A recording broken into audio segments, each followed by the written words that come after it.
One more. Recording in progress. All right. Welcome, everybody, to our Provo Municipal Council work session. It is Tuesday, September 6th, 2022, and it is 3:02 p.m. Meetings of the Municipal Council are being held in hybrid fashion. That is, members of the public can continue to view council meetings on YouTube or Facebook, or they may attend in person in the council chamber at the Provo City Center. I will remind participants to mute your microphone when not speaking to minimize the potential for background noises and conversations to be picked up, recorded, and broadcast for all to hear. On the dais with me is Councillor Dave Shipley, Councillor Catrice McKay, and Councillor Rachel Whipple. Councillors Chair Travis Hoban is excused today and will not be joining us due to a work conflict. Shannon Ellsworth, I believe, is temporarily excused. She'll be arriving shortly, and I will suspect that so will Bill Fillmore. Also joined on the stand by our Chief Administrative Officer, Wayne Parker, Elizabeth Vanderwerken, Malia Daly, and Justin Harrison, and Gary Millward, standing in for Brian Jones, our city attorney today. Although we'll begin with an opening prayer. This will be offered by Mark Ayo. There you go.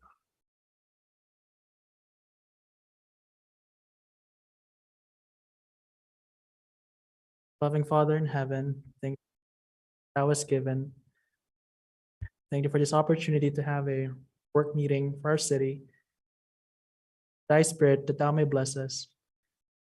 May be able to have a meaningful discussion, best ways in how to better help the city, better place for people to live, work, and play. Pray that as we come up with these discussions, it will come closer as a city and as a community. Pray for the leaders of this city and the community members. Love thee, Father, in all this we pray. Amen. Thank you. Although this is a public meeting, only the presenters and those invited by the council may speak or ask questions unless otherwise invited by the chair. So please, those who will be speaking, please wait to speak until called on by the chair. And I am the vice chair, standing in for Chair Hoban. So I'll be conducting the meeting today. We'll start with item number one on our agenda, which is a presentation regarding the review of annual fraud risk assessment. And we're happy and proud to see standing before us John Borgett, our Director of Administrative Services. Thank you, Vice Chair Handley and the Honorable Council. I'm pleased to come to discuss with you a little bit about the fraud risk assessment. The State Auditor's Office, I believe 3 years ago, came up with this requirement of all governmental entities to go through this assessment. And I'm sure we've all heard stories of different governmental entities that have had the experience with fraud and had large fraudulent cases come up. And so the State Auditor's Office was trying to help provide a checklist that will reduce the likelihood of fraud. And I really support this. I would just say that this is something that we take serious. I would also say that if you get a high score, that doesn't mean that you're guaranteed not to have fraud. It just means that you're less likely to have fraud. And so we've tried to take this real seriously. The first item on the list is what they call a basic separation of duties questionnaire. This is an interesting one because this is an all or nothing. Either you have separation of duties or you don't, and it's 200 points. So it's a big part of the assessment. I'm not going to go through each of these items on the separation of duties, but I will let you know that our accounting staff, we've gone through this line by line and went through the checks, and we feel like we have good separation of duties. Smaller governmental entities struggle with this even a little more because they often have one person that does a lot of different things, which can create a real challenge when it comes to separation of duties. But We still have some areas that we have to work on and focus on, but I would just let you know that we feel like we meet the basic requirements of this and that we have given ourselves a score of 200.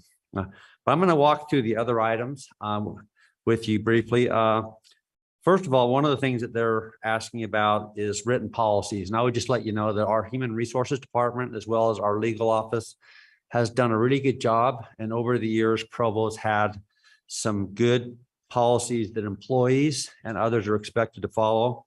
And we follow it and we monitor it. The first one is a conflict of interest form, and we send that out and require employees to fill out each year. Also, we have a policy on procurement, ethical behavior, reporting fraud and abuse. We actually have, and I'll just mention it now, that we have what's called a fraud hotline, and our audit committee is set up to where if someone reports fraud, it goes directly to the audit committee and they have an opportunity to review that. Not only do we have it on our city website, but we also have it on our employee intranet site. So if employees become aware of it, they have the opportunity to report, as well as citizens or anyone on our city website. We just mentioned that we've had a number of times when there's been a report, but we've not had any situation to where what we would actually consider to be fraud within the city that's reported. But we have it out there and we encourage people to reply. We also have a travel policy. We have our P card policy. And we just had that updated just recently. We also have personal use of entity assets that's there, IT and computer security, cash receipts and handling. So each of those areas, and those are things that we've brushed them up a little bit. Particularly, we didn't have the fraud hotline before this started, but the other things were in place. Number 3, does the entity have a licensed or certified? And it gives a number of certifications, but the first one is CPA, and I'm a licensed certified CPA, so that gives us the points that we need there. Do any members of the management team have at least a bachelor's degree in accounting? And we have several. And so I would just say, yes, we clearly meet that. Are employees and elected officials required to annually commit in writing to abide by the statement of ethical behavior? We have that in place. And then this next requirement is a requirement for the governmental body to be trained at least within 4 years of their current service of duty. And I'm proud to report that we have met that requirement. Actually, Patrice and Rachel just completed it, which is awesome. And then our other members had already done it previously. And so we are in conformance. So I've listed 20 points there. And then they require somebody on the management team to get at least 40 hours of formal training. For my CPA license, I'm required to get 40 hours each year. So I always do that. We talked about the fraud hotline. Does the entity have a formal internal audit function? I wanted to talk about this briefly. We have an audit committee that's functioning, but we did have an internal auditor. His name was Chris Harding, and we received notification in April of 2022, just this past spring, that because of a new job responsibility that he's got, he's not able to do internal audits anymore. So we discussed that in our audit committee, and we've been looking at options, but to date, I'm not aware of a decision that's been made. So I gave us a little bit of a lower score. I think we'll get that taken care of, but we're working on that. And I know that we're, with the changeover with Justin and kind of where we're at, we're getting ready to have another audit committee meeting, but that's kind of in a little bit of flux. But what we had a couple of internal audits, one on purchasing and accounts payable, another one on P cards. Felt like they brought up some really good results and were good things. And so we're anxious to get that in place. And then the last question, does the entity have a formal audit committee? And we do. And I would just say that I really feel like it's functioning well and a really, really good thing as far as having a good committee that can kind of review the audit and review internal controls and all these things so that we can make sure that we're being guided and directed, not totally within, but with a committee that's represented. We have representatives from Provo as well as our council, and I think it's really working well. So our current score is, got to look closely, but it's 384 out of 395. And it mentions here that anything above kind of where we're at is in a good place. And so I would just say, I caution you that we still could have a situation where a fraud would occur, but I would just assure you that that we're taking this very seriously, and we're trying to do whatever we can to make that likelihood as small as possible. With that, I'm happy to answer any question. I want to just say one other thing. Part of the requirement for this fraud risk assessment is that it be brought to the council and this be shared with you. And we actually let them know the date that it was presented, as well as the fact that the other thing that happens on this is both the CAO, Wayne Parker, and the CFO, myself, are required to sign it, just to let them know that we're taking this seriously and that with this assessment is completed. So sorry. With that, I can answer any questions. Thank you, Mr. Borgett. Any questions? Thank you. It's good to have you back. Okay. Thank you. We recognize Mayor Kafusi, who's joined us. There is a slight technological glitch that is going to require us to take a couple minute pause. So we're just going to pause and fix it, and then we'll get back on. But we'll just wait here just for a couple minutes.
Recording in progress. All right. Thank you for your patience. We'll continue with item number 2, which is a presentation regarding the fiscal year 2022 budget carryover report presented by Kelsey Zarbuck, City Budget Officer.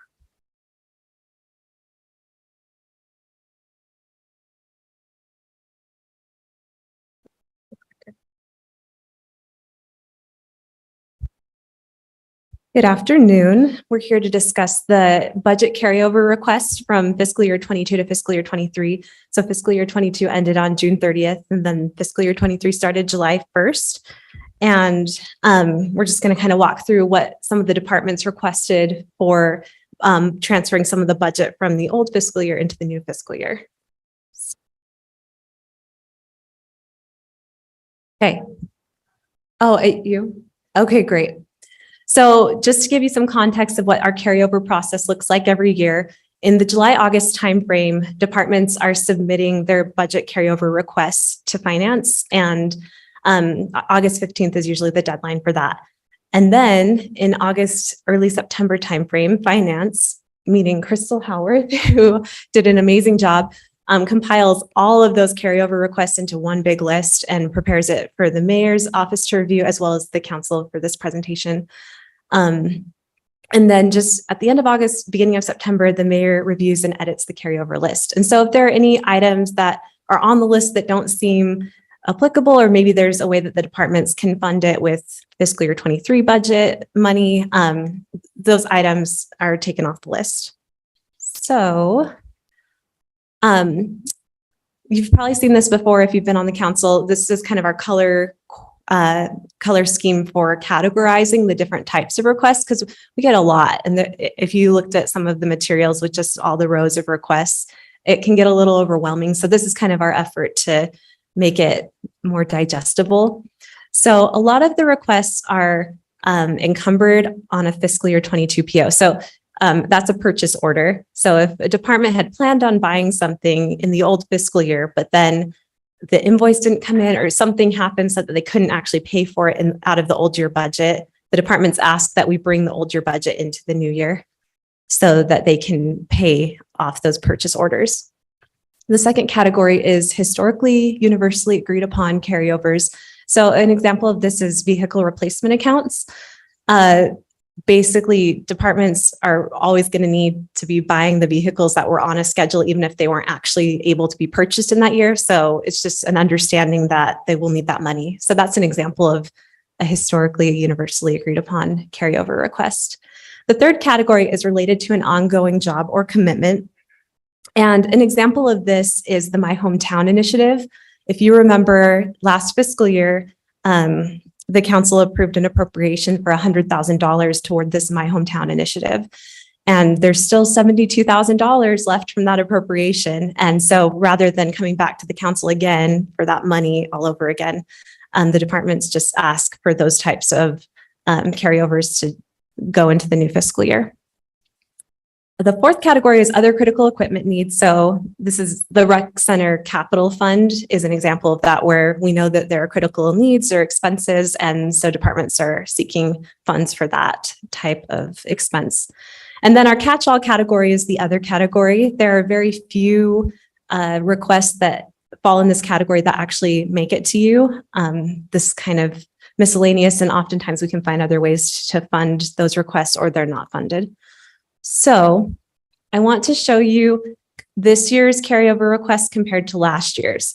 The middle column with the blue header, fiscal year 22 to fiscal year 23, that's this year's carryover requests. And you can see that they're categorized based on these descriptions, these request types. The total general fund carryover request for this fiscal year is $1.9 million higher than last year. I'm going to give you some examples as to why that is on the next slide, but hopefully this kind of orients you to see like POs are almost $100,000 higher this year than last year, which just means we weren't able to make as many purchases that we were anticipating in old year as we were the prior year. And so that's, a pretty big chunk of why carryovers are higher. We'll get into more of these details. I do want to point out that even though carryover requests are higher this year than last year, we have budget savings of 736,000-ish that we're contributing to either the general fund balance, the Employee Recognition Innovation Fund, Local Government Disaster Fund. And sorry, that's 736,000 higher than last year. And so even though we're asking for more carryover requests, we're still contributing more than in the previous year. Okay. So this is an explanation as to what is making up that $1.9 million increase compared to last year's carryover requests. Again, encumbrances, I already touched on that, almost $100,000 in purchase orders that we've just had to carry over from fiscal year 22 to fiscal year 23. The vehicle replacement and fire wildland revenues are part of the historically agreed upon carryover category. So vehicle replacement is $715,000 higher this year than last year. A lot of that just has to do with supply chain issues. I know that's a buzzword, but they have had a hard time getting some vehicles that were on the schedule for fiscal year 22 purchased. And so that money is being requested to be carried over in the general fund. Wildland revenue is new. In the past, wildland over unless fire had a specific need, but council and fire had discussions last fiscal year about automatically carrying over the balance of fire's wildland revenue into the new fiscal year to help support fire mitigation efforts. And so that is $237,000 that we're having this year that we didn't have last year. Then the next three, these are kind of ongoing projects. New City Hall expenses, there's $500,000 being requested for carryover. And a lot of this, it's contingent on a few things. So obviously we're in a new building this year, and there's a process for departments to go before a panel with some suggestions of some things that might be missing from the new City Hall. Some of the examples that we saw were like badge readers for some of the doors that hadn't gotten added, or the council chambers has some upgrades that they need, just as you are aware. That was part of the council's carryover request. And so the panel is going to be reviewing these requests and deciding if they can move forward with them, but departments are still going to be expected to fund the cost out of their budgets. And so in anticipation of that, hoping to get some of these upgrades done, departments were just asking to have some money available. And so that was listed here. Innovation funds are awarded in January, and this year we just had more awards that hadn't been expended that needs to still be used up. And it's kind of on a half fiscal year cycle, so we would expect to see that. And then finally, fiscal year 22 was the first year that we had ARPA funding some of our expenses. And there was $77,000 in payroll and behavioral wellness savings. Behavioral wellness will still need some funding in fiscal year 23. And we're just trying to keep track of ARPA and make sure none of it gets left behind. And so that's why that's listed there. This last category is fiscal year 23 budget corrections. There were a few things that we found after the budget was approved that that should have been in the budget. There were some formula errors. Examples of this, I want to give you some solid numbers here. So there's a facilities core chargeback that helps fund the facilities department. And in the past, that's been split out between different departments in the general fund, but this year we wanted to centralize it in general services. And there had just been a formula error that hadn't linked that chargeback to general services. So that was $57,000 that we didn't catch until after the budget process. Also, there were airport police officer supplies. If you remember, the airport is getting 2 new police officers, and that was a supplemental request that had been approved, but the supplies line didn't make it into the formula for police operations. And so that was $33,000 that hadn't made it in there. And then the last component of that was the streets division had a request for additional signage for $9,000, and that wasn't in the budget either. I want to point out that in the past, we've actually come to the council with an appropriation request for these budget corrections. We typically have some budget corrections. We try not to. But this year, we put it on the carryover list. We are certainly open to bringing it as an appropriation. We just wanted to make sure it was tracked. So that is another component. So all things considered, those increases alone were almost $1.9 million, which is the difference between what we had last year and this year. So hopefully that gives you some understanding of why carryovers are higher. We have a few other types of carryovers. What we just talked about were specific to the general fund, but we also have non-general fund carryover requests for, your wastewater funds, Covey Center, and we go through the same process to categorize them. Most of those carryovers related to those ongoing jobs or programs or commitments, and CDBG Home Consortium are examples of those, where we just take everything that they had left over in the old year and just bring it into the new year. And so that's a pretty big chunk of those non-general fund operating budget carryovers. And then second largest carryover category was that historically universally agreed upon carryover request type. And the computer bank is in there. So any computer bank savings that departments had get carried over, same more vehicle replacement accounts. And so that's what we were seeing a lot of in those non-general fund operating budgets. And then the last thing is the capital improvement project funds, CIP funds. We always just carry over the balances for those funds. Because if you think about parks, like they have the regional sports park as a project that's going on, and it spans multiple years, and maybe they get a grant or a funding source one year and have that budget but they're still spending the money in a different year. So CIP funds, we just carry over automatically. Okay, and that is a summary of our carryover requests. Do you have any questions? Any questions? Councilor Whipple. So I was looking at one of the CIP budget carryover list. And in the Parks and Rec CIP, it's got carpets for the Covey Center listed on there twice with a parenthetical that says see comment. Yes. And I don't see where the comment is. So And that was partly my bad. It was trying to get the sheets to you. We had a revised version that kind of cleaned that up a little bit, but with parks, there were a few things that they needed budget for before the carryovers were presented to you.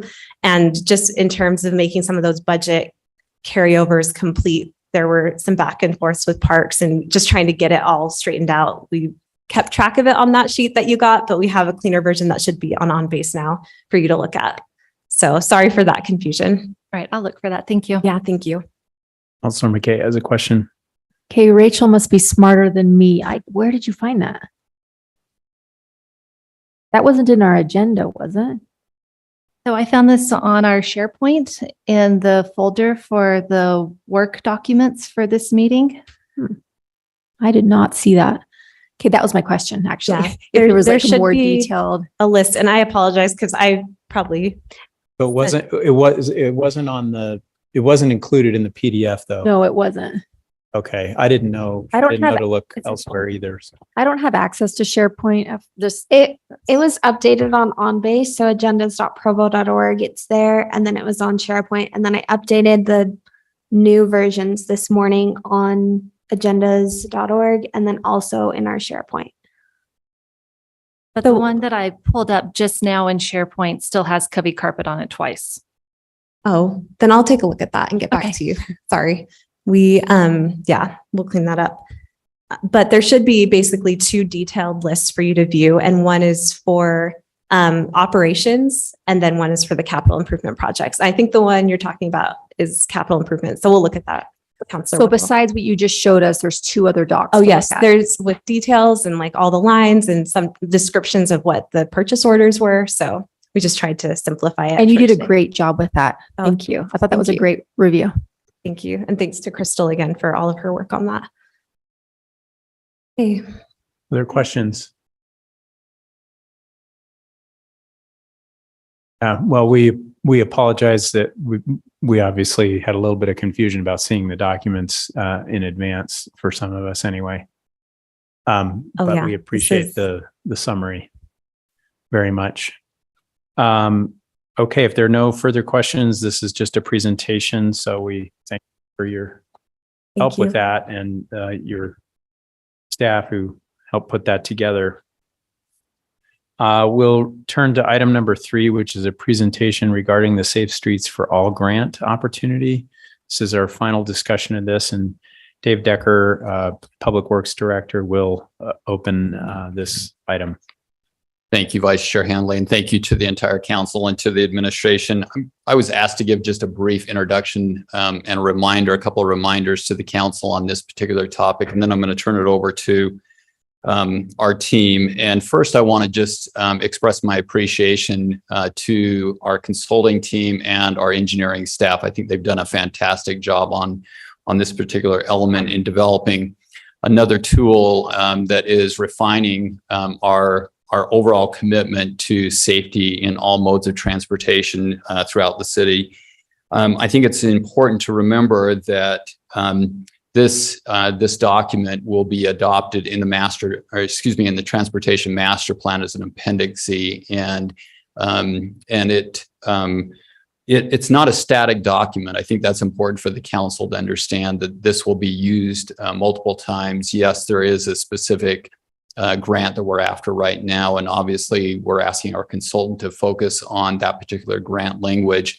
But our overall commitment in the Transportation Master Plan for safety is important to remember. I think with that introduction, I'm going to turn it over to Rob Hunter with our engineering staff and again, our consulting team, and extend my appreciation and thanks to them. You.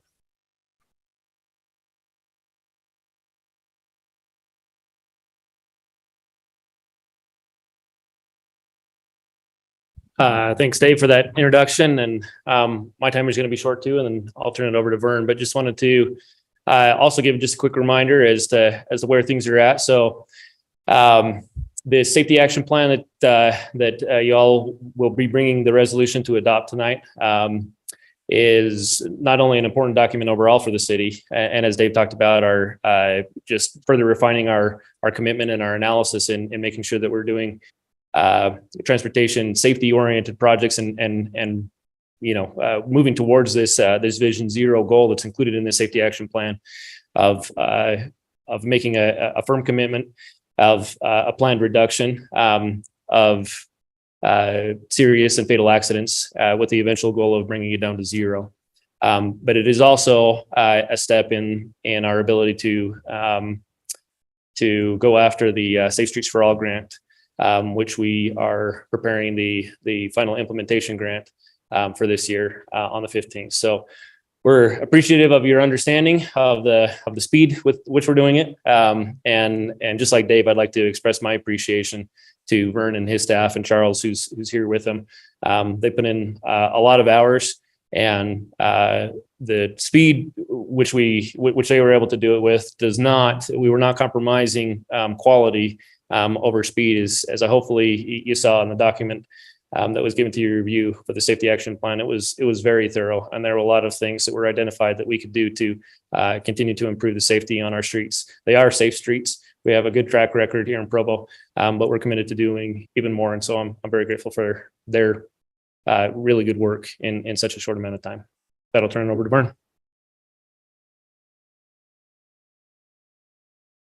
This presentation is a little bit shorter than last 2 weeks ago.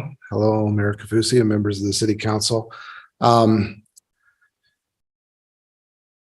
I think it's been a very short 2 weeks on one hand. Time has just flown by. We've been very, very busy working on this plan in preparation for the implementation grant, which is also we're working on concurrently. So we'll just try to go right into.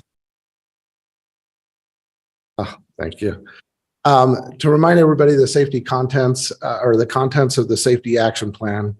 There's 8 different sections or chapters that we're doing. The first one is most important. That's the leadership commitment and goal setting to get to Vision Zero and to establish some target dates. And so we are doing that right now by you adopting a resolution later this evening.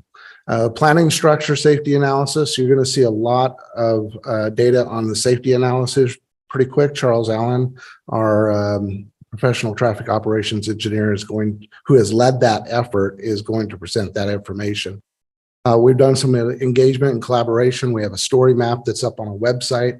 And of course, once this plan is adopted, we'll put it on the Public Works website as well. We looked at some equity considerations, and we spent a lot of time last 2 weeks ago looking at the transportation disadvantaged census tracts. And we showed about 35% of Provo's population lives within those census tracts that are transportation disadvantaged. Policy and process changes. We've seen some good work from the city in the past, such as adopting residential design standards for streets, narrowing those streets, allowing for three-way intersections and roundabouts at four-way intersections. So bulb outs where the pedestrian doesn't have to cross as far. So those are in there. We talked about projects, and we have a list of 28 projects that could occur throughout the city with this safety action plan. And then we talk about following up with the TMAC committee annually. So our Vision Zero goal and the 4 E's, this is our commitment. We want to reduce fatal and serious injury crashes by 50% by 2040. And then the goal is to eliminate all fatal and serious injury crashes throughout the city. And then there's the 4 E's: education, enforcement, engineering, evaluation. We have goals for each of those within the plan and some objectives to accomplish those. But with that, we're going to go through the safety data, and I'm going to tag team this with Charles Allen, who's our. There you go. Okay.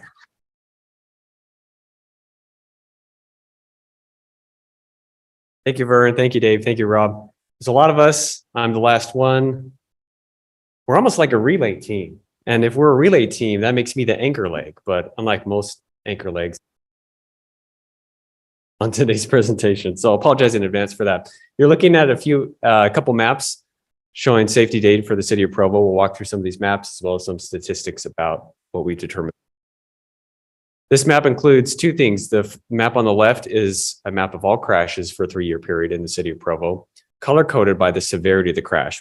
When we say severity, we mean the worst level of injury sustained in the crash, from fatal down to no injury. So red dots represent fatal crashes, and then the blue injury with kaleidoscope of colors in between, depending on the severity of the injury. So lots of crashes. Every day there's crashes that occur.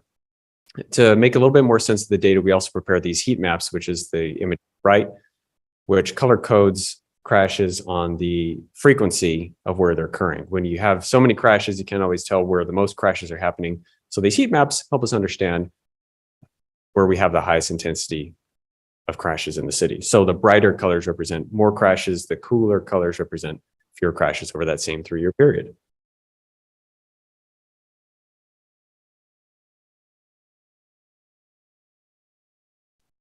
Is the map on the right weighted according to the severity of the map on the right is not weighted.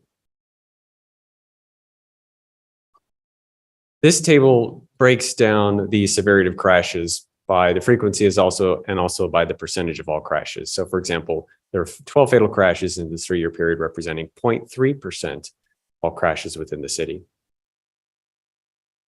Councilor McKay has a question. I was curious about this. The number 12 fatal, that's meaning these are 12 crashes. There could have been 3 people in one of those cars, right? Or is this by number of people as in fatal, or number of crashes? This is the number of crashes. That's a good question. So each crash can. So the fatality number could be higher. That's right. Yeah. Yeah.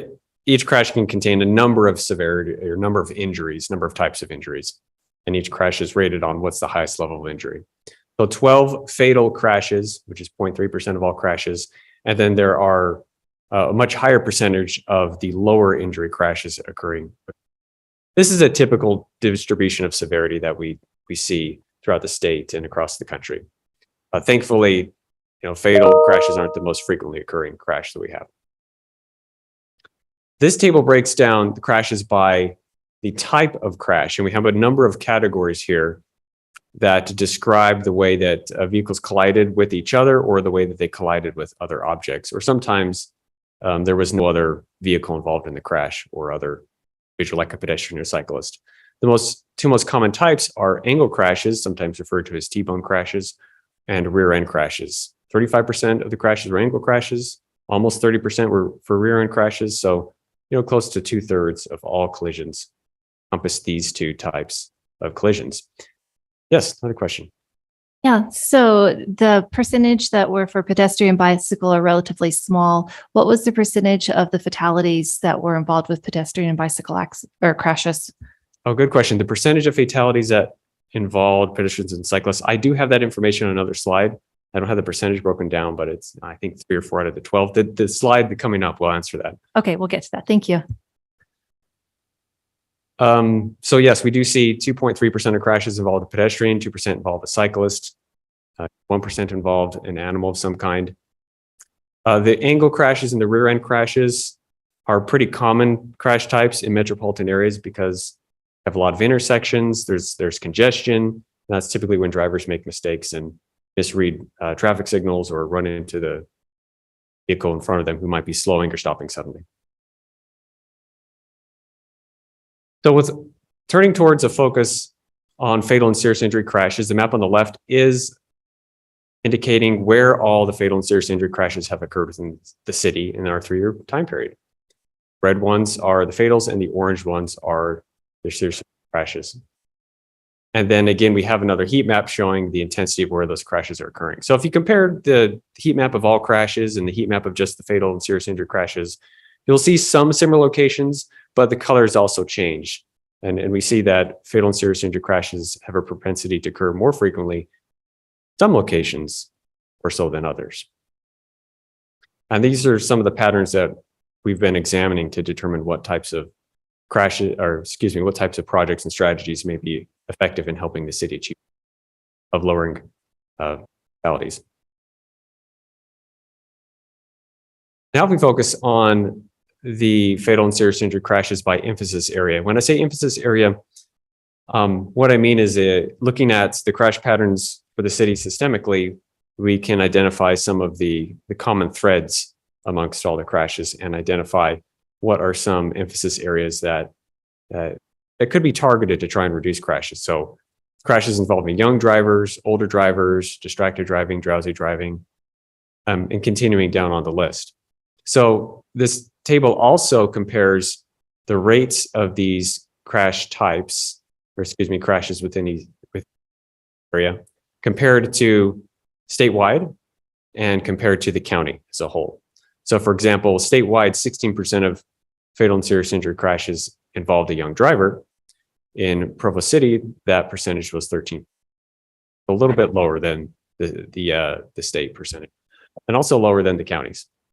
I have a question. I assume these are not mutually exclusive categories, right? You could have an intersection related accident that involved a young driver who was distracted, right? They could be all, not that ever happens, but right. So you're, in other words, one accident or crash could fill in multiple categories here. Yes, you're absolutely right. All right. Yep. Looking at some of the other emphasis areas, we see that the Provo City is a little bit lower. For example, note the impaired driving category. Statewide average is 17.3%. In Provo City, that's 8.2%. Councilor McKay has another question. Sorry, right here. Sorry. Hey, I was wondering exactly what road departure means. A vehicle that has driven off the road. So not like going into their driveway. You mean like going off the side of the road to fix a flat or something? no, typically this is a driver that's lost control for some reason. Got it. Run off the road. Okay, thank you. So this could be to impairment or falling asleep, or it could be losing control due to mechanical error, distraction, or inclement weather. The rate of distracted driving in Provo City is a little bit higher than the state as well as county as a whole. It's up at 9.8%, whereas the state's at 7.7 and the county's at 9.2. The highest percentage category is intersection related, and that's a reflection of where we see the most risk. You have the most risk at a collision when your driving path physically conflicts with another's driving path. And so at intersections, we try very diligently to make sure that right-of-way is assigned appropriately and nobody has any means to travel into the intersection at the same time, but it does happen. Now we're looking at the fatal and serious injury crashes by crash type. So again, bringing back these categories of angle crash, rear end crash, etc. Remember how rear end crash was near the top of the list for all crashes, but now it's drifted down to much lower on the list because rear end crashes tend not to produce as high severity injuries. Angle crashes, of course, tend to have much more energy involved in the crash and therefore can cause greater injury. Same with fixed objects. There's a lot of energy when somebody driving quickly hits a stationary object. And of course, what we call vulnerable road users, which are pedestrians and cyclists, which are at high risk for a higher injury when involved in a collision with a vehicle.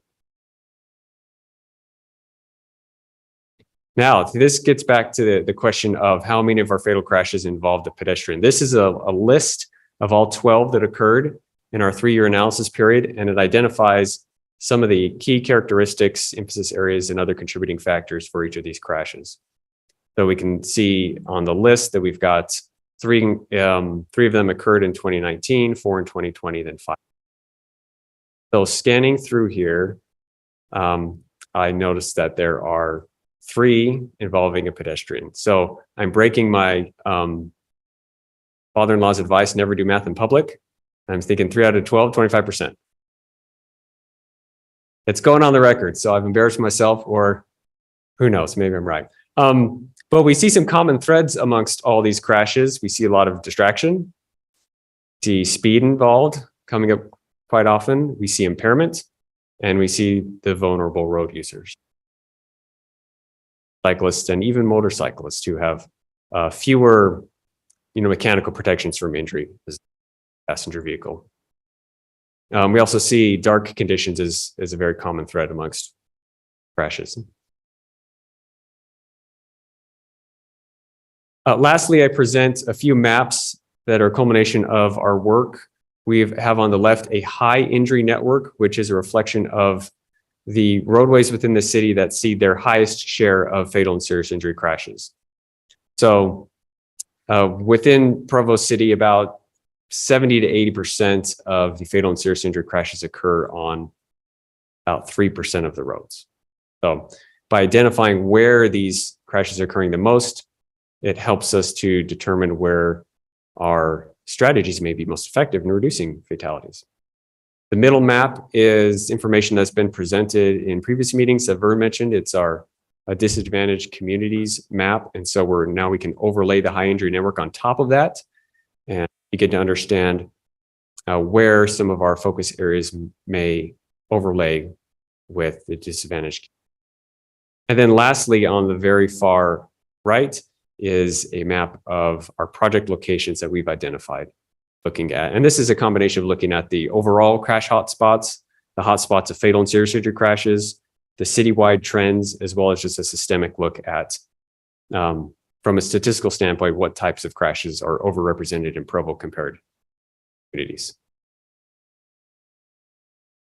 So that completes the technical information we have to share today.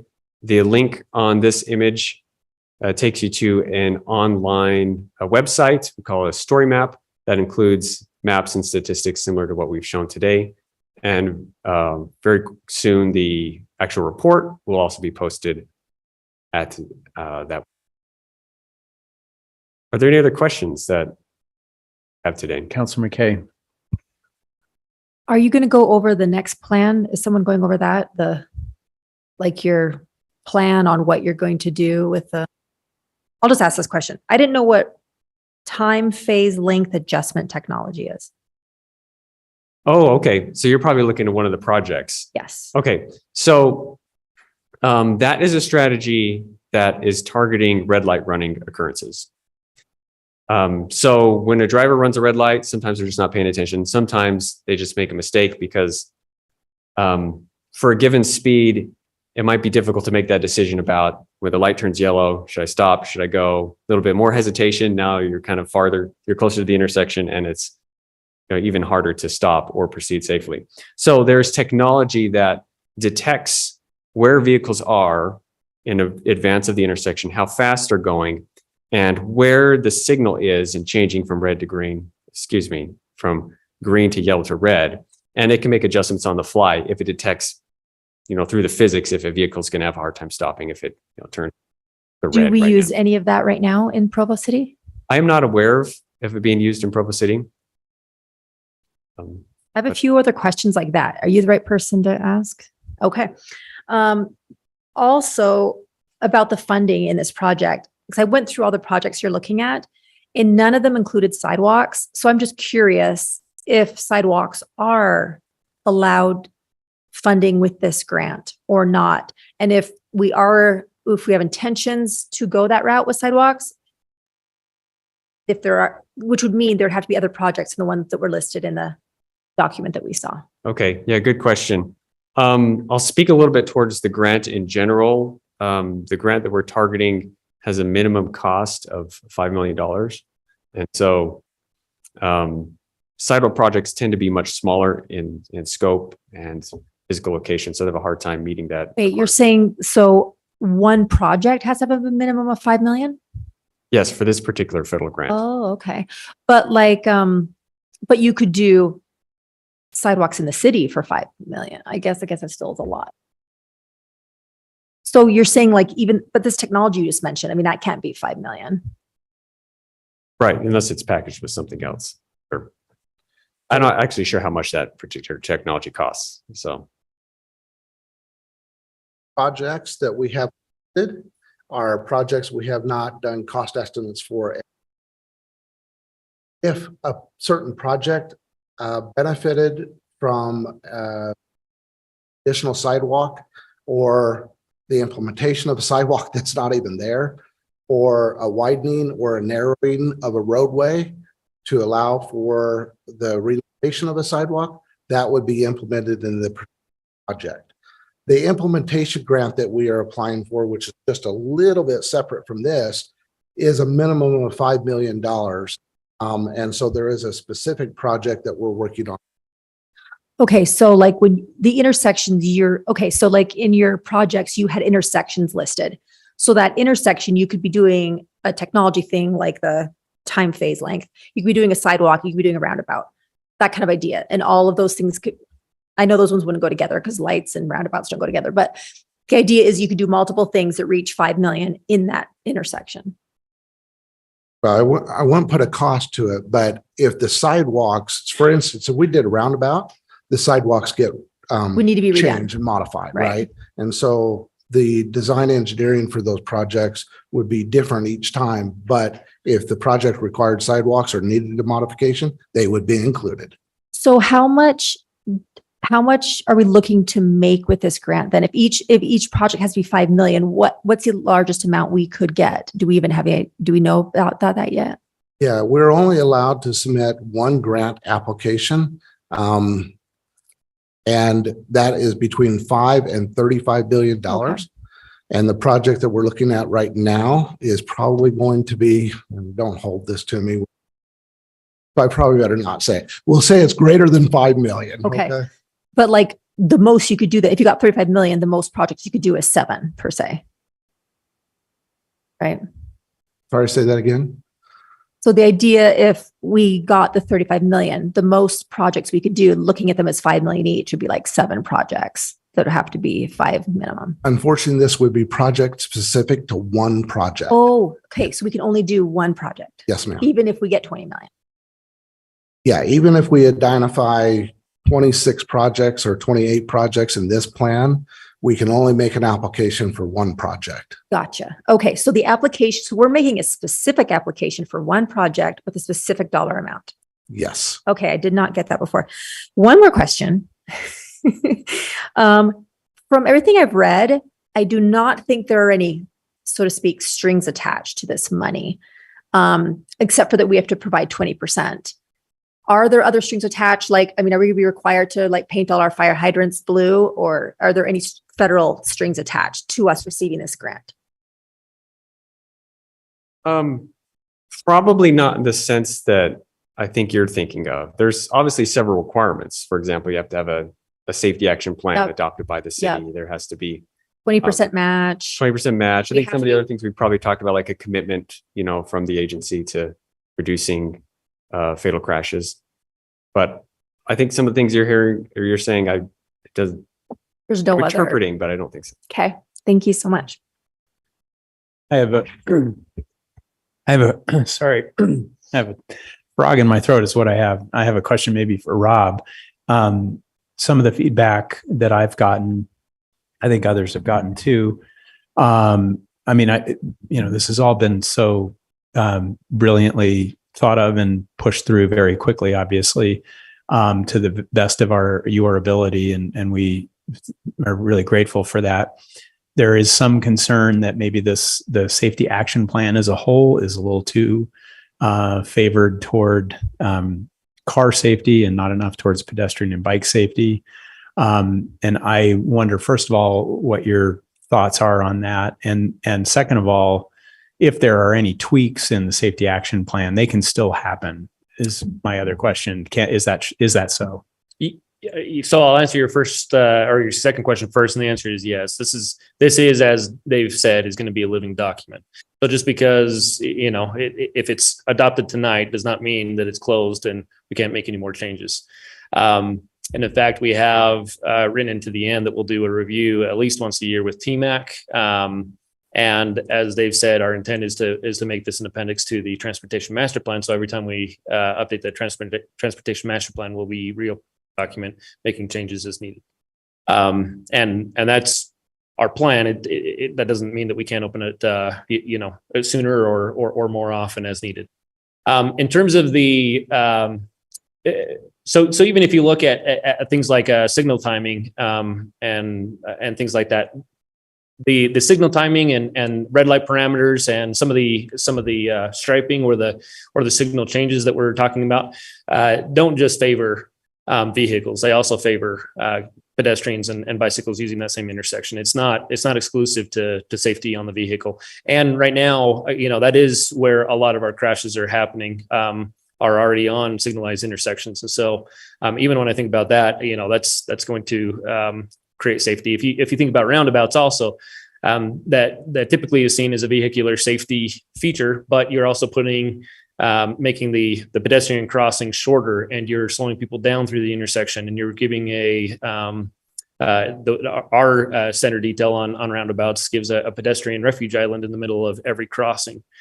So it's all of these features that we're talking about, at least a majority of them, really are safer for all users, not just vehicles.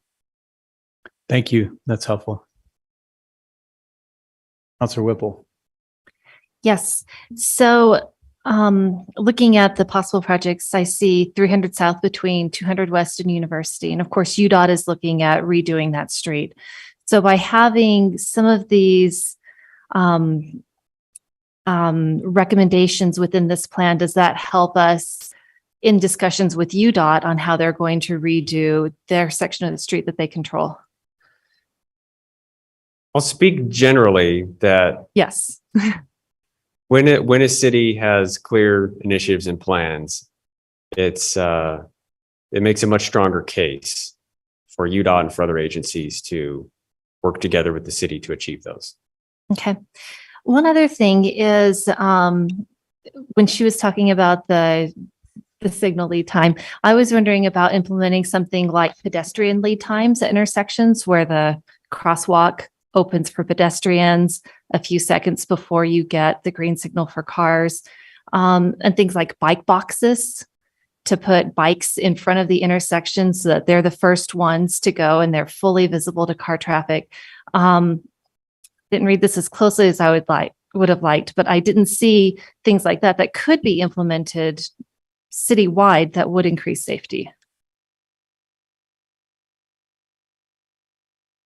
Yeah, my understanding is that what I might refer to as leading pedestrian intervals. Mm-hmm. I think what you're speaking towards is noted as a possible mitigation at several locations. Yeah, I'd just like to see it with all of our signals as somebody who's mostly a pedestrian. Yeah, it's definitely an evolving treatment. It's relatively new, and a lot of agencies are still trying to figure out how they like to implement that and what they do about right turn on reds, meaning when vehicles turn right on red, sometimes drivers, have a hard time kind of understanding how that fits in with the leading pedestrian. Yeah, I know the city's engineering has been really responsive when we've had people give complaints that there's not enough time for them to physically cross the street, because unless you're a fairly able-bodied person moving quickly, as soon as that light changes, you can't make it across. So if you're using a walker or you have a small child who is lagging, it's really hard to cross those. So I'm glad you've been responsive, and I would really love to see more of these things implemented throughout the city. And some of those things that I mentioned are matters of timing or paint. So they're fairly low cost. I wouldn't expect those to be part of the grant that you're applying for, but that's why I'm really delighted that this grant gave us the opportunity and the impetus to create this plan, because I can see this being useful for the city as we do general repairs and are looking at safety. So thank you so much. Another question from Councilor McKay. I'm sorry. I'm going to clarify one more time. So this is a grant that we can use multiple years, and it's one project a year. So even in your thing where you had like 12 things or 15 things mentioned, those were just, hey, this is, these are things we could do, but we are applying for one, which means one intersection or one of those project lines that we read through, right? Yeah, there's lots of things we want to do. Okay. The grant gives us a chance to take care of one So of you're going to them. pick like the most expensive one first and go down the line, I assume. We want to get the one that we think is the most competitive and has the most chance for success. Okay, I like it. Okay, thank you. Chairman, Mr. Fillmore. let me take another shot at that. At our last TMAC meeting, I had the impression that we're going for a large amount so we could address multiple intersections. And the impression now that grant application for maybe one intersection with a fixed price on that, or is it one project per year or what? So what we're doing is we're evaluating, we've had a discussion with the FHWA representative here for the state of Utah. We've been talking to our consultant. So we're really trying to delve in to what the federal highways is going to do to judge what is the best project. And so we've looked at a specific project. We've looked at a corridor project that would hit a long stretch. And what's going to happen is this round of funding, we're going to look and see everybody that got funded across the United States. We're going to understand what their project was, how they were received by the agencies that approved this. And next year, we're going to have a really clear idea. But right now, what we're hearing is our best shot is to have a single project that meets the criteria of over $5 million and not look at a corridor where we have a number of projects put together. Now, I think overall, when you look at safety, it's going to be a corridor activity because we're seeing that through the maps you see. And so as this evolves, I believe the criteria for the funding over the next 5 years will evolve too. But what we don't want to do is necessarily be the leading one that changes that, but maybe missing out the first year. So we do have a fairly high ticket project, high cost project that we would not be able to do otherwise, but for this grant. And so that's kind of what we're looking at right now. But those final decisions will be made over the next 4 or 5 days as we continue to refine, because we're right now going multiple. We're looking at a lot of different projects, seeing where they fall out, and we keep testing them against the criteria till we feel the most confident that we have the best project, the best opportunity to get funded. We have a lot of confidence in your expertise. That's not the issue. We just want to understand it. Yeah, no, I understand. And this is, and we are learning stuff each day. So I'm excited to know as much as I know today because. So, and for the record, this is Gordon Haight, our city engineer, who's speaking, just for the recording. Sorry about that. Yeah. So before you go, so you're pretty much focused on one central location for this first.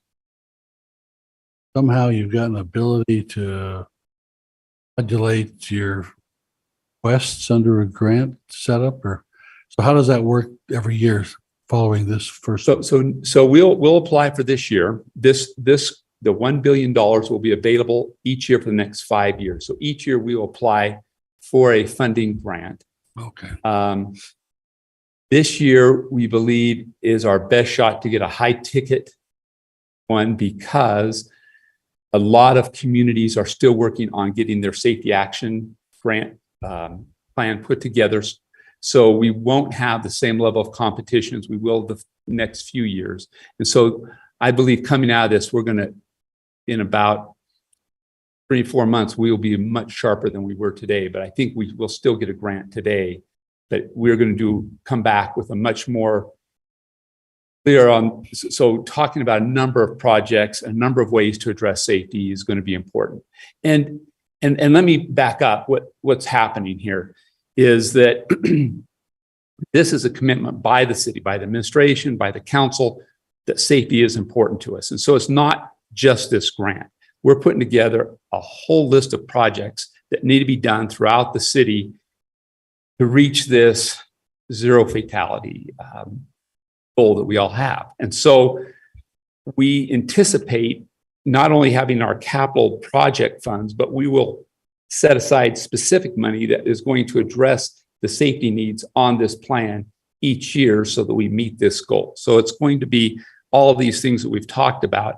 And some of these are going to be local funds that we have to achieve those things. So, and we'll put that money aside. If we get the national grant, we'll put it as part of our match. If we don't, we'll use that money for the checking off the projects that we have on the list. And those will be the things that we're talking about here. So to summarize, first, you're putting together a larger comprehensive transportation safety plan. Go beyond any grant funds necessarily. Right. Secondly, you're focused this year on one high ticket, high probability of success project. Thirdly, you're going to evaluate what happened on the national landscape with respect to future year applications. Got that right? That's very succinct. Yes. Okay. Very good. Now, one more question for you. When we talk about, quote, real-time phased length adjustment technology, when I think of that, I don't think of that term at all, but when I think of the concept, I think of a local company by the name of Wavetronics. And it was my understanding that Wavetronics radar-based traffic technology had been implemented in the city. Maybe I was misunderstood, but I thought that timing on University Avenue in particular was their technology. Am I totally wrong on that?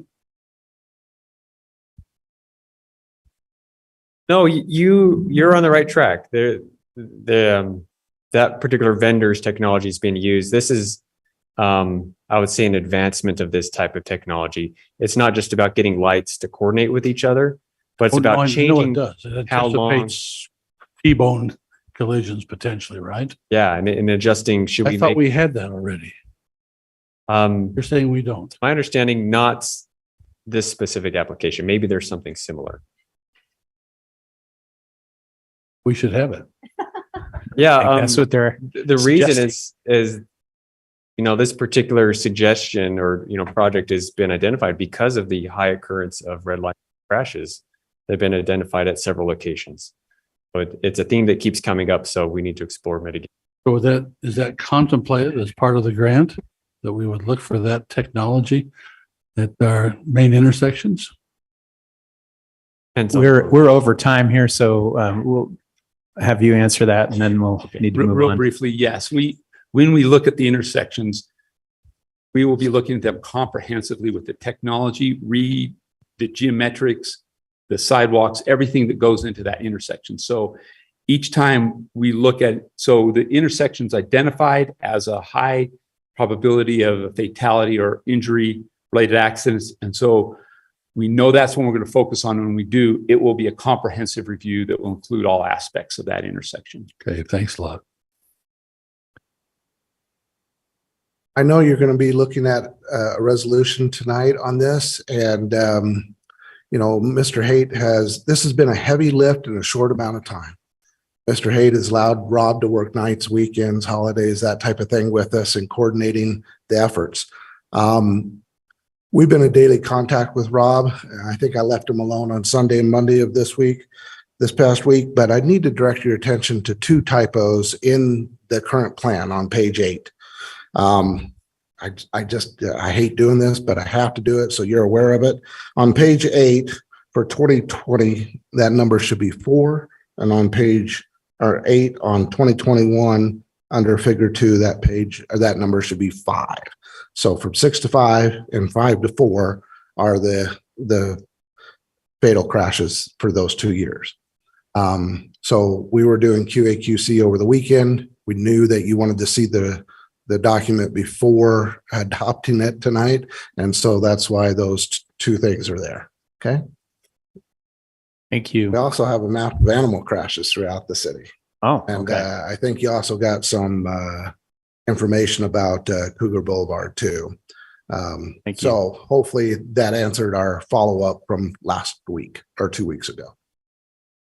Very much appreciate it. We know you have all been working very hard on this. Maybe there's a small vacation ahead for everyone when this is over. No, Gordon says no. All right. Well, we very much appreciate it. We think this is important for our city, and we're grateful that you were proactive in thinking to go for this. I'm going to make a suggestion. We lost our break time, and we only have one more item before we were going to end the meeting. The item was supposed to take 35 minutes. So are we okay if we keep going? Can you all forge ahead for 35 more minutes? All right. We'll go ahead then with item number 4. If anyone does need to step out for a moment for a break, that's fine, but I think it might be just as well such a short item. So this is a presentation regarding the city's moderate income housing report, and Brandon Larson is going to present. It says here Hannah Salzel, but I don't know if that has changed. Hannah's off today, and so it's just me with a little backup from Melissa. Worked quite a bit with moderate income and other housing needs for the city. So all right, so we want to talk to you a little bit about our moderate income housing element. This this really has been in the works for quite a while. A lot of the language that the council was given came from general plan proposal. It was Appendix A, that proposal that was prepared by Design Workshop. So we've taken that proposal or that Appendix A and then updated it and some other things, added some things to it because of some state code changes.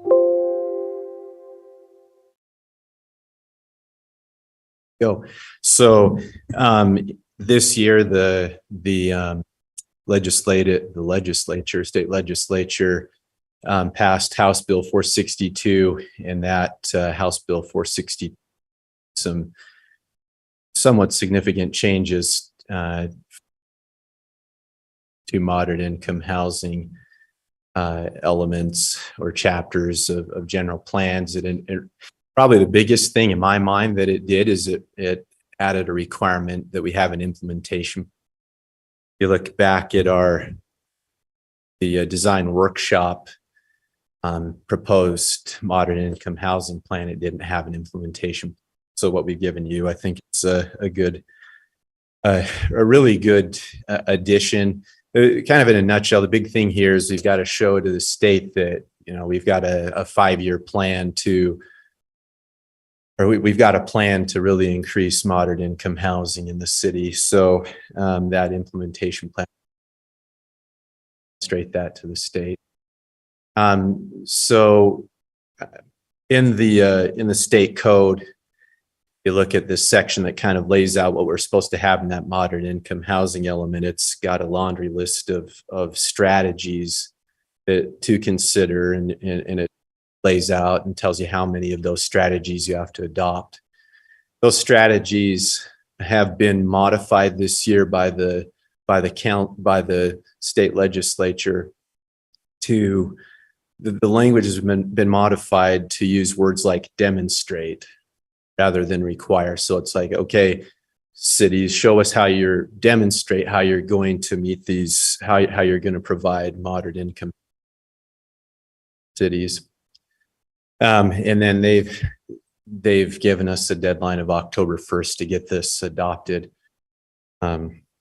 So we're bringing it to you here today and hoping to get it passed by the next towards the end of the month. So going the wrong way here. Just not going to go through much of this, but this kind of lays out some of the important things we're supposed to have in our moderate income housing element. Again, the big thing there is we've got to show the state that we have that we're providing a realistic opportunity for additional modern income housing in our city in the next 5 years. Those last 2 bullet points note that again, I noted that if you look at the state code, it gives you a big laundry list of strategies to bring about that additional moderate income housing. And there's 3 that every city, each city has to at least choose 3 of those strategies. As we evaluated what the city was already doing, we believe that we're already doing 7 of those strategies. So we're well beyond what the state's requiring. In addition, because we have the front runner in our city, we have to also have to implement a 4th strategy, and that's related to station area plans. So we have to adopt plans for areas like the front runner and other RT stops and that. So we've already started that process. The state's been good in this regard, that they're providing a lot of help, resources to help us get that adopted. MAG's been already helping us obtain funding for a consultant to help us on that. So it's been really good. Grateful to the state to provide for us. So just to kind of a few housekeeping things here. So noted this first bullet point talks about the fact that a lot of this language that you've seen in the draft that came to you, a lot of it came from that design workshop Appendix A. We've taken that and updated it based on these new requirements from the state, and kind of we updated them based on it was mainly prepared, I think, around 2020, and so there's some changes, and the things that we could change we have, and I guess it's probably a good time to point out something. The 2020 census data isn't great so far. There's some challenges. I think the pandemic kind of hurt that process a little bit, and so they're still working on kind of cleaning up that data. So our proposal is to stick with more solid data from 2020, knowing that we've got to go back. So the data that you see in the draft that's come to you has supposed to just stick with that, because it's more solid than we tried to go in and tried to update that data. There's just I'm trying to remember which sections as I was looking at, like, certain data sets, they just weren't even updated for 2020, or each year they go and update that through the ASC American Survey, and I'm off my head, someone will probably help me out, but the census updates it every year. And anyway, any of that subsequent data wasn't solid, so proposal. So we updated that plan, and that's kind of where we're at. As far as a couple of things that I wanted to point out. Mr. Yeah. Fillmore had a question. Oh yeah, sure. Go ahead. Before you move on, Mr. Yeah. Larson, so apparently you're using some historical data as you move forward. You've probably heard the council discuss in the recent past our felt need for a full-on audit of our city's housing stock. Granted, you're under the gun to get this done, and probably aren't going to have time to do that full-on audit, but where do you stand on that? Well, we explored that quite a bit this summer. Actually prepared a bunch of data for the housing committee to look at, and a lot of data. But as I recall, and some who are on the housing committee can step in here too, but it looked like the council was going to help from a consultant to evaluate that data and probably get some additional data. We have some information on that Malia Daly can Yeah. clarify. Yeah, so the state is actually putting a statewide database with housing audit information for each city. And that should be done by mid-2023. I actually just asked some of the people working on that last week about it, and they're actively working on that. So That's right. we just figured not to put money and resources towards it if it's already being done by next year. So is the state going to fund that effort? Yeah, it's been funded. They're working on it right now. Okay, thank you. One thing is I kind of dive in to the last couple things here before I go on to the next slides. There is a wide gap between housing affordability. And I'm sure that's no surprise to any of you. Our consultants prepared some data that showed a gap of by 2026, a gap of 6,400 units. The sad thing is you kind of look at that data, the low end, the low groups really getting hit pretty hard. In January and February of 2021, there were no home sales for that very low end. They're all kind of on the middle to high end. So there's a big need for people not getting a whole lot better by 20. So though those making less than the 30% of the AMI, which is, average median income, $1,000 a year, there's not a lot out there for people. And as a quick side note, I was reading an article recently. Salt Lake City had gone through a kind of a similar process in reviewing their data, and it was pretty bleak for people on that really low. That was kind of their findings in their study, so it's pretty sad to see that. Hopefully, through these efforts, we can try to help some people on that low end, and frankly, we need to help people on the high end too, because that we've got a jam at the high end, which is we've got people who on the high end who don't have places to go, and so they're kind of staying put, and it's not giving move up opportunities for those kind of on the kind of towards the lower end of the AMI. So I want to talk a little bit now about the strategies that we're proposing, the strategies, and then also a bit of kind of just how we laid this plan out. So you can see it in there. That was in your document. We talk a lot about population, housing stock,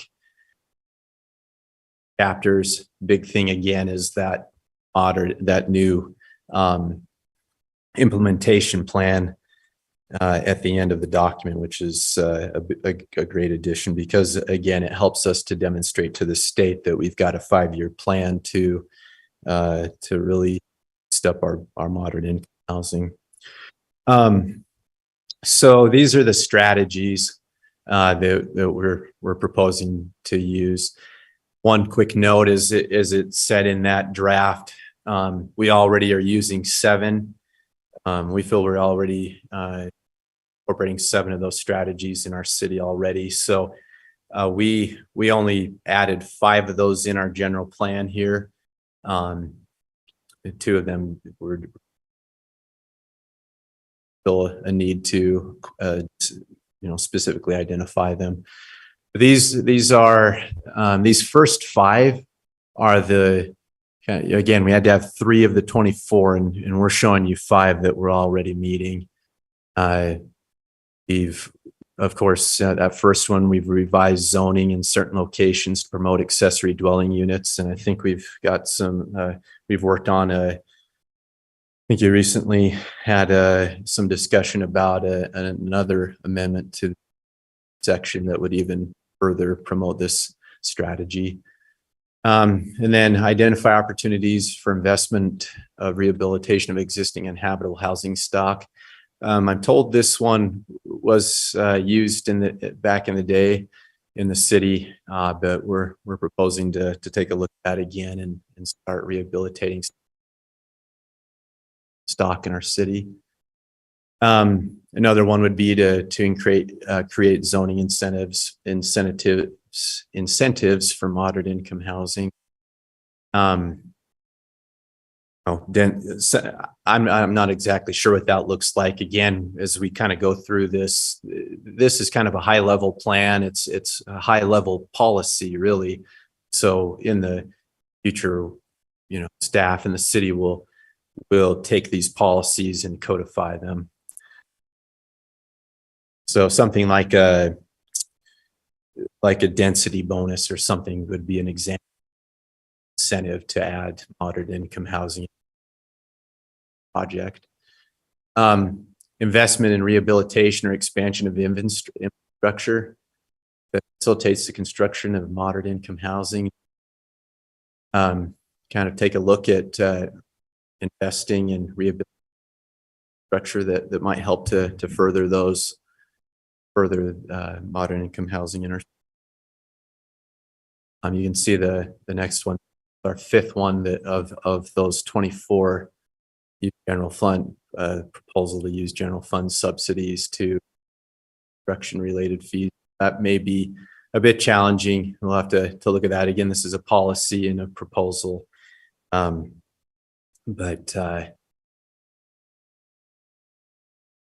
give consideration to policy to waive that would lead to the rehabilitation of moderate income housing. And then you can see these three are related to station area plans, reduction of parkings in that first one, housing and transit reinvestment zone, and regulations to allow for high density modern, kind of change up or revise the code to allow for higher densities around. So Councilor McKay has a question. Yeah, Sorry. go ahead, Councilor. Thinking about that last slide you had, Yeah. where looking at, waiving impact fees or that, my understanding, so I'm just wondering if these are that obligations or if we're going to look into the feasibility of them, in a sense that my understanding is a lot of the impact fees we have don't even cover the cost of what we're doing anyway. So we're already underwater with them. So it may not be like when we do the numbers, it may not be totally feasible. So is this an obligation or is this like, we're going to look into it and as a strategy? This would be a policy. This would be kind of a high level strategy that we would incorporate. And so if there's a desire to not include that, now would be the time not to, because we're going to put it in a policy as a policy to update our code to do something to waive those types of fees. But I guess technically where possible still requires it to be possible. Right. And you're right. That language does soften it. I know there has been some concern expressed on issues like this before. So I definitely want you guys to a keen eye on that one, but it is one that's been brought forward for your consideration. If I could follow up on that, I mean, I don't assume that it would be very helpful to be very specific at this level, right? Right. I mean, because I could see where we could say something like, if you came to us with a proposal and you said, look, this is really going to hit a very needed housing stock that's currently missing in our city. This is an extremely desirable location, but we need to cover some gap to make this, or to incentivize this to make it happen. Then we, I guess we could just take it case by case. But I mean, the only thing that worries me about taking it case by case is then it starts to look arbitrary. It's like, well, yeah, you didn't do it for that group. Why are you going to do it for this group? So, it kind of worries me a little bit that we might need a little more criteria in there. So we know when, unless the council feels like we should just never have that conversation. I'm open to it myself. But obviously I think there's a point at which this becomes financially irresponsible of us, since we're going to incur costs in other ways. But I could be persuaded in a particular development, if that it might have certain benefits to the city that are otherwise not going to be obtained if we don't see this through.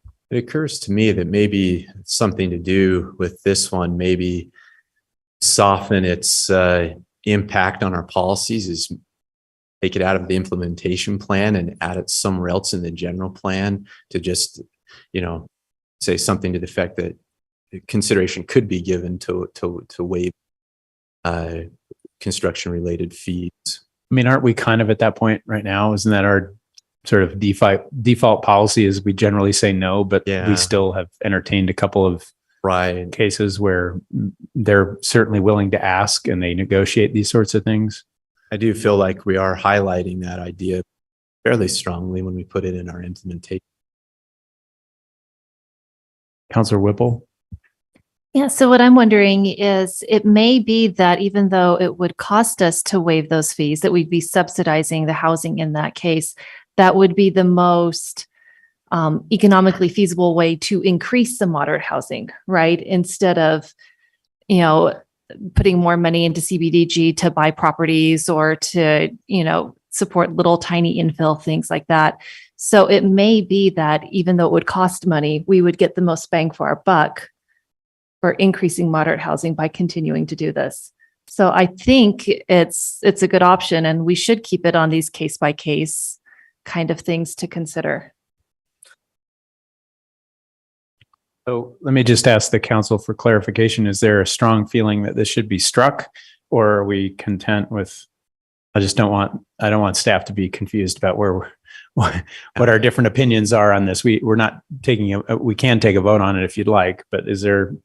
I think where it says where possible, Rachel's right, because that could absolutely be the best thing to do. And we do want to incentivize the things that are needed. So I think as long as we have flexibility with this policy, I think we're fine, in my opinion. Okay.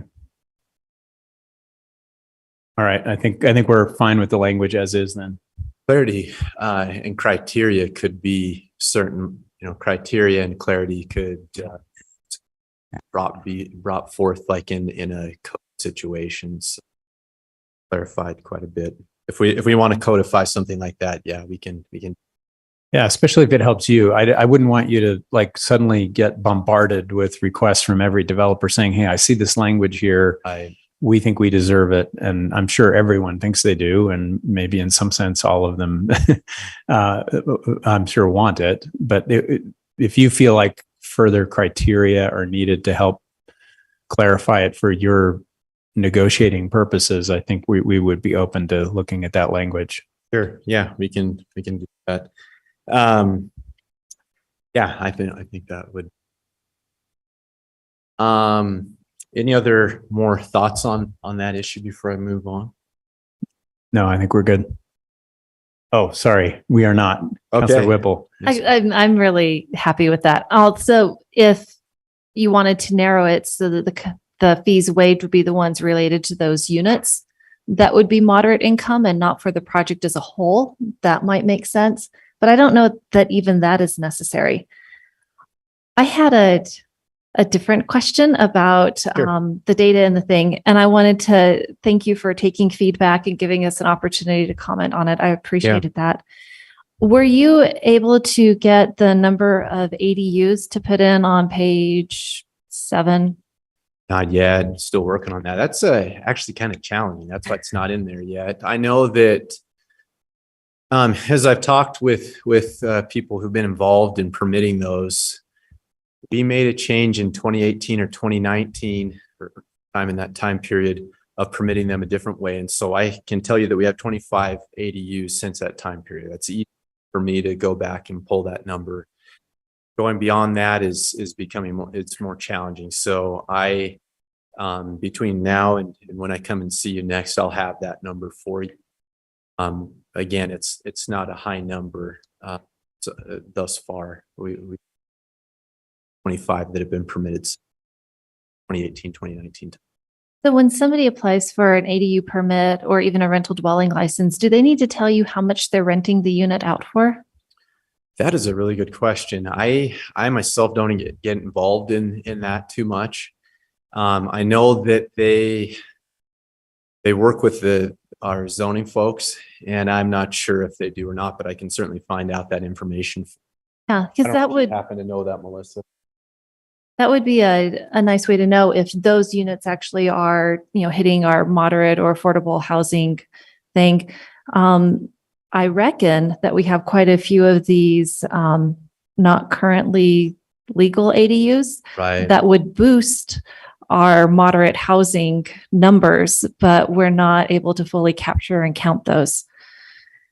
The other question I had was just on how we account for students and household income. So where you have, say, an apartment complex, student housing, you've got 6 kids living in it. Each of those kids probably counts as incredibly low income. They may think of themselves as having their own household budget, but altogether, renting this one unit, are they considered to have a high household income? Do you add their incomes together to get the household income for what's renting that unit? I was just really curious about how our particular weird student housing situation works with figuring out household income and budgets for this. Yeah, that's a challenging one. We appreciated you gave us that comment in your notes, and we don't have that information.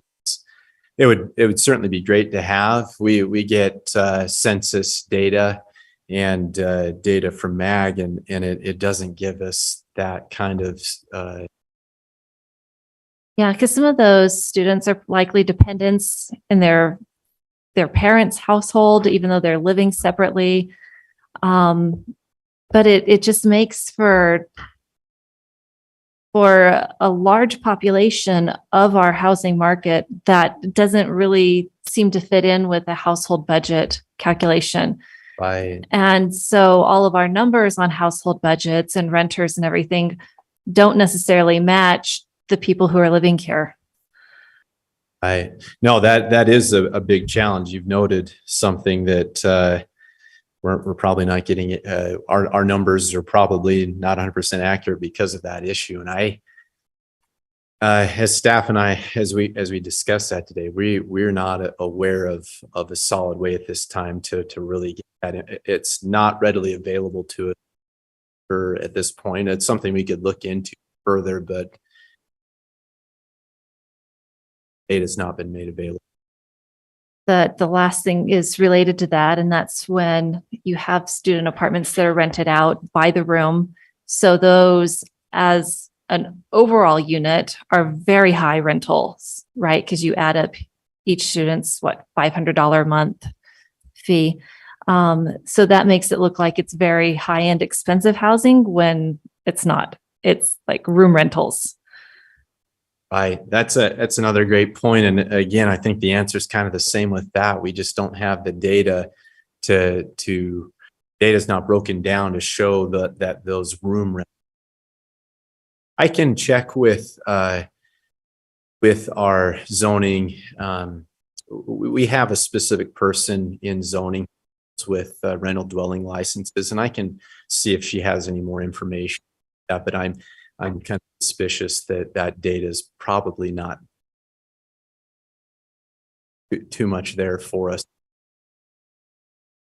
So, and again, it's too bad because it does give us, puts us in a kind of a situation where we're not getting a clear picture of how rental relationships work in the city. So, Do you think we would be able to say that we know we have X number of beds that are dedicated student housing, and this set or this subset of the housing stock is really outside of our regular household analysis? yeah, and I think we could probably get some of that, but I still feel like as we start parsing out that data, it's going to be a lot of situations where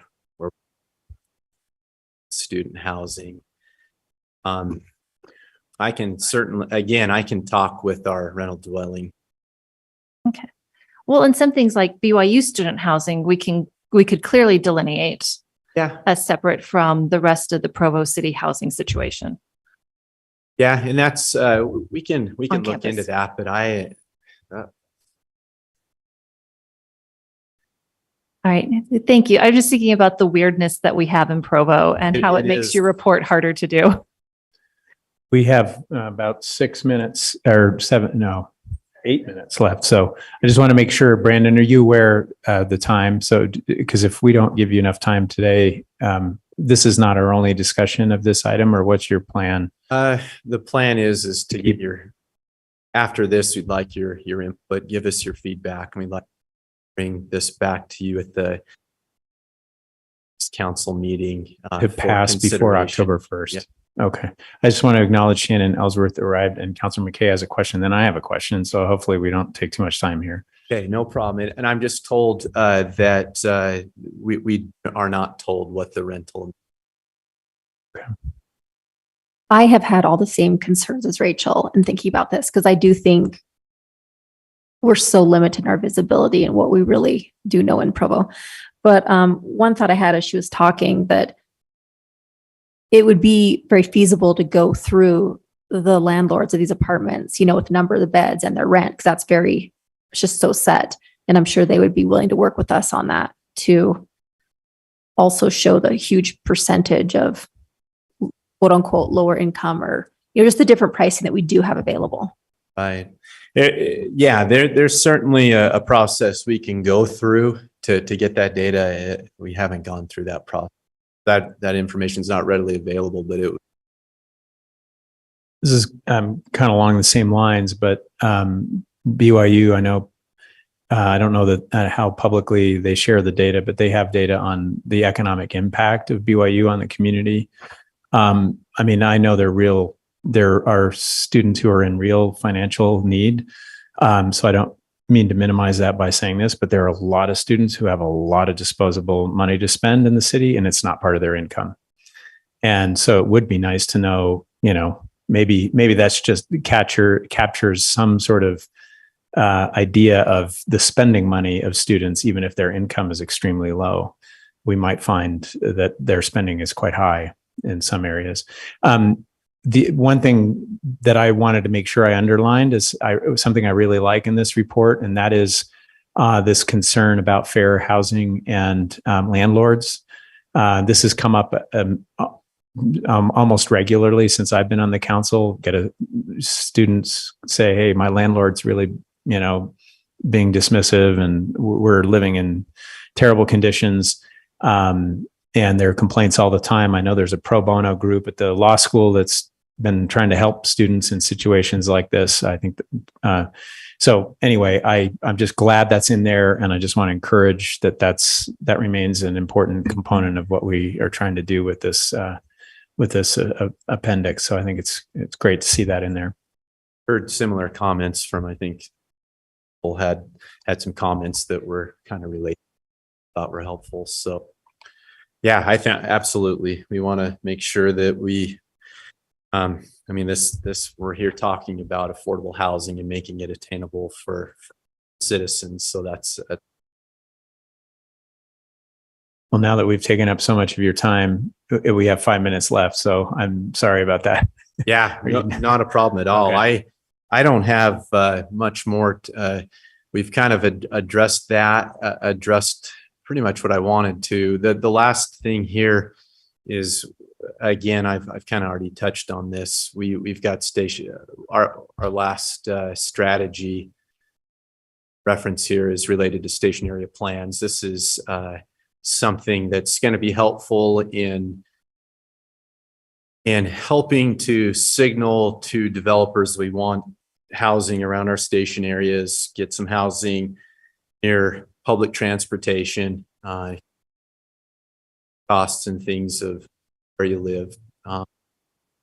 So we have till 2025 to get these first four stationary plans done.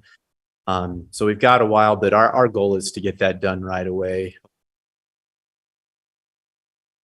Those things before the city and get them done. We are again kind of in the initial steps of we've got MAG helping us through the RFP process, getting a consultant, and so also I have a BYU class informing us on gateways last.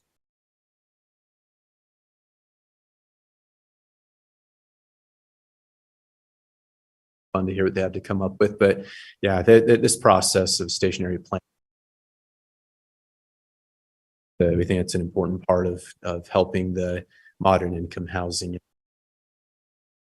But that's what I've got for you today, and so we just ask that you take a look at the draft we've given you and then give us your back here. So, and then we'll make those changes and then bring that back to you for the second meeting in September and get it hopefully before October 1st. So will that be our last opportunity? Is that when you'll want us to pass it, is in 2 weeks? yeah, Okay. that would be, and I need to, so I need to point out a couple of housekeeping things on that. So our general plan's coming along quite well. Hannah and I have drafted it pretty much. We've got to put a couple more finishing touches on it. We're going to send it out to the directors and administration and hopefully get that to you here in the next. But before that, obviously the deadline of October 1st is going to pass. So what we're proposing is to add it as an appendix to the current general plan. And then of course we'll plan once we have it ready. Okay. Just so we have it in place and meet that deadline. All right. Any other questions? Thank you. And Thank you. thanks to Hannah and Melissa. Thank you for your work on this. I think this is one of the more important things that we have to tackle. It's always also one of the hardest. So thank you. All right. We are done. So if there is the closed session has not been requested. So if there is no objection, we will now adjourn the Provo Municipal Council meeting by unanimous consent. Record.